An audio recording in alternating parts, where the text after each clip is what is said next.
विवेक चंद्र cognitive approach channel में आपका स्वागत है। आज मैं बात करूंगा NCERT class 8 subject science chapter का नाम है माइक्रो ऑर्गेनिज्म फ्रेंड एंड फो। इस चैप्टर का नाम है माइक्रो ऑर्गेनिज्म जो होता है हमारा दोस्त भी होता है और हमारा शत्रु भी होता है। इसके बारे में हम लोग जानकारी हासिल करेंगे। यह हमारे लिए हार्मफुल भी होता है और कुछ हद तक यह हमारे लिए लाभदायक भी होता है। माइक्रो ऑर्गेनिज्म होता क्या है? माइक्रो ऑर्गेनिज्म को हम लोग माइक्रोब्स के नाम से भी जानते हैं। माइक्रो ऑर्गेनिज्म या माइक्रोब्स।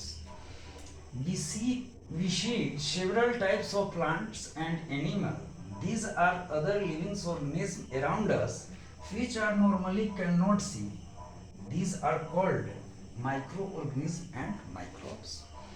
हमारे आसपास हमारे इन्वायरमेंट में बहुत सारे ऐसे ऑब्जेक्ट्स होते हैं, लिविंग थिंग्स होते हैं जिसे हम देखते हैं, लेकिन हमारे इन्वायरमेंट में कुछ ऐसे चीज़ होते हैं जिसे हम लोग नहीं देख पाते हैं। नेक्ड आई से हम लोग नहीं देख सकते हैं।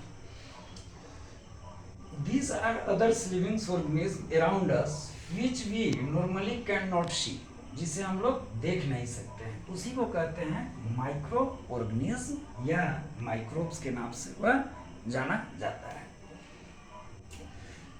माइक्रो ऑर्गेनिज्म जो होते हैं वे डिफरेंट क्लास में क्लासिफाइड होते हैं। Micro organism are classified in 4 major groups. Micro organism जो होते हैं 4 मुख्य पार्ट में इसे बांटा गया है, ग्रुप में बांटा गया है। जैसे बैक्टीरिया हो गए, फंगी हो गए, प्रोटोजोआ हो गए, एल्गी हो गए। ये सभी जो हैं एक काइंड्स ऑफ माइक्रो ऑर्गेनिज्म्स है।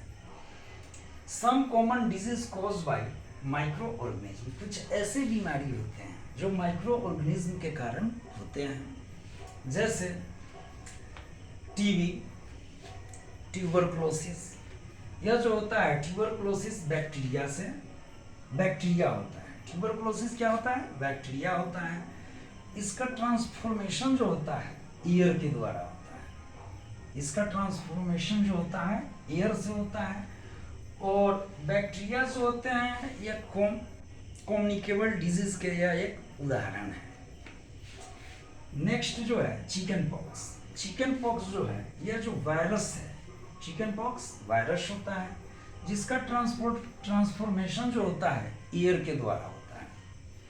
पोलियो जो है यह वायरस होता है जो एयर और वाटर के द्वारा जो होता है ट्रांसफॉर्मेशन होता है। एयर एंड वाटर के द्वारा पोलियो का ट्रांसफॉर्मेशन होता है। टाइफाइड जो होता है यह बैक्टीरिया से उत्पन्न होता है। टाइफाइड एक बैक्टीरिया होता है जो वाटर से ट्रांसफॉर्मेशन होता है। हेपेटाइटिस है यह वायरस होता है जो वाटर से ट्रांसफॉर्मेशन होता है। इसके प्रिजर्वेशन के लिए हम बहुत चीज़ों का ध्यान रख सकते हैं जिस कारण इस चीज़ से हम बच सकते हैं। जैसे मेंटेन पर्सनल हाइजीन, यानी व्यक्तिगत रूप से हम अपने आप को किस तरह से स्वच्छ रखें, और ड्रिंक बॉइल्ड ड्रिंकिंग वाटर और वैक्सीनेशन। इसके लिए प्रिजर्वेशन के बहुत सारे सोर्स होते हैं जिसमें मेंटेन पर्सनल हाइजीन, हमें व्यक्तिगत रूप से सर सफाई पर ध्यान देना चाहिए, अपने इन्वायरमेंट पर ध्यान देना चाहिए, अपने शरीर पर के भी सर सफाई पर ध्यान देना चाहिए। ड्रिंक बॉइल्ड वाटर, उबले हुए पानी को हमें पीना चाहिए। ड्रिंकिंग वाटर वैक्सीनेशन, और इसके लिए टीकाकरण का भी व्यवस्था किया गया है। Different types of the sources we can preserve on self by communicable disease. The types of this disease belongs from communicable disease. There are 2 types of this disease: communicable disease and non-communicable disease. Communicable disease, it is spread by one person to another, so it is enough sensitive disease. And next is non-communicable disease. The types of disease, it is not able